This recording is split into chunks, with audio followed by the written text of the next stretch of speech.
So, good morning. I am be assessing the mouth and the oropharynx.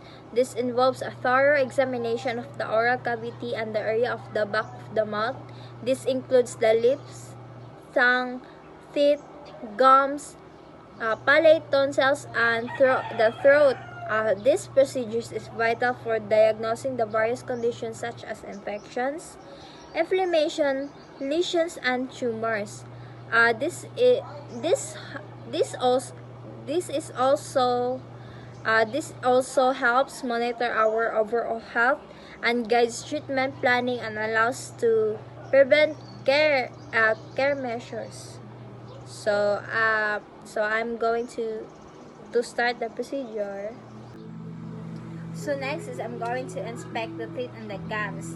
Inspect the teeth and the gums to examine the inner lips and the buccal mucosa. This kung naay denture sa akong patient, ako i-check kung kuan ba discomfort ba siya or kanang na-distress ba siya sa yang dentures. So I'm going to inspect the gums and the teeth. Can you open your mouth?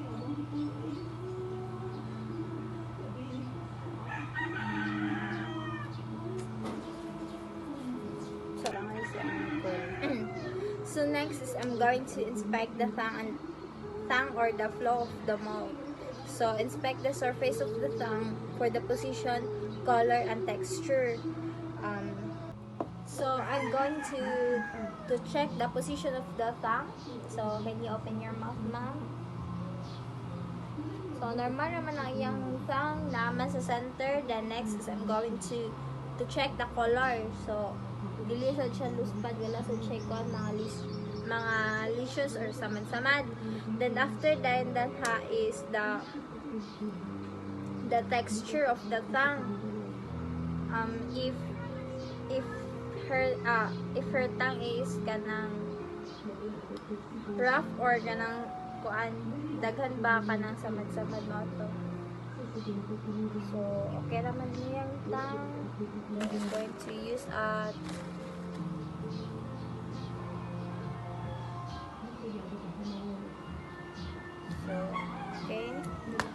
So next is I'm going to inspect the tongue movement, and I'm going to ask my client to roll the tongue upward and move it from the side to side.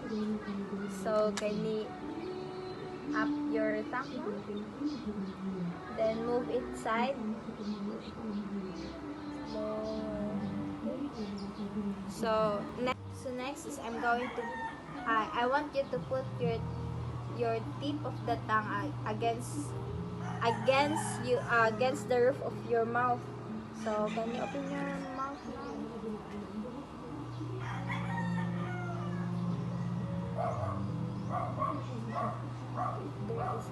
Ako tanan if there is any process of questions.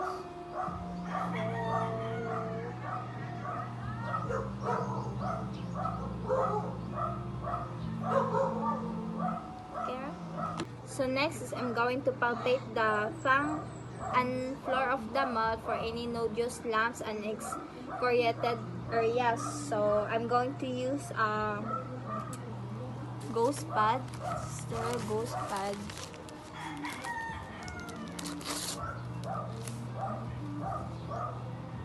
So I'm going to palpate the back of the tongue, its borders, and its base. So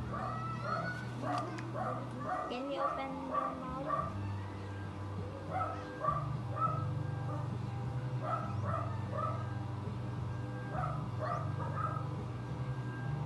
From the base.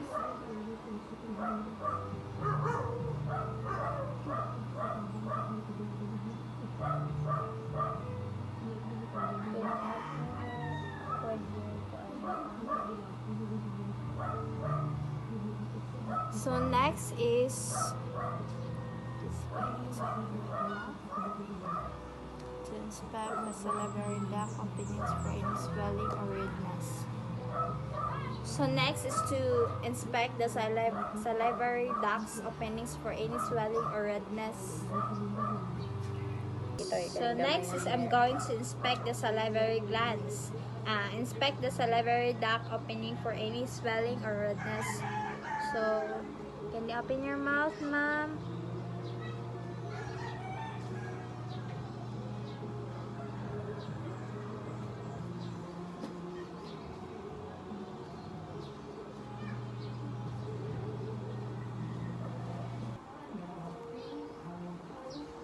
So next is to inspect the palates and the ovula.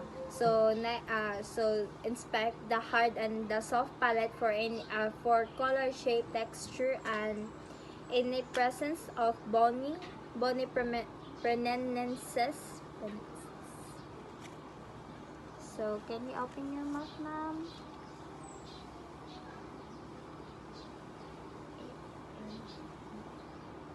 Say ah.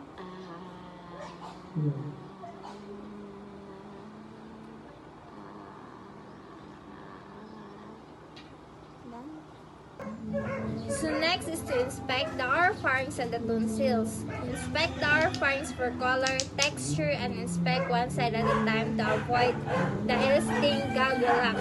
To expose the one side of the oropharynx, press the tongue on the same side about halfway back while the clients tilt the head back. So open your mouth now.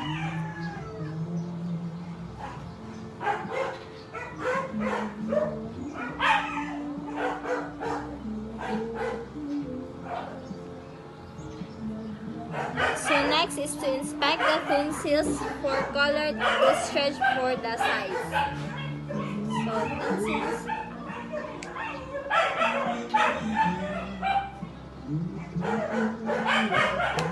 So to elicit the gag relax by pressing the posterior tongue with the tongue depressor.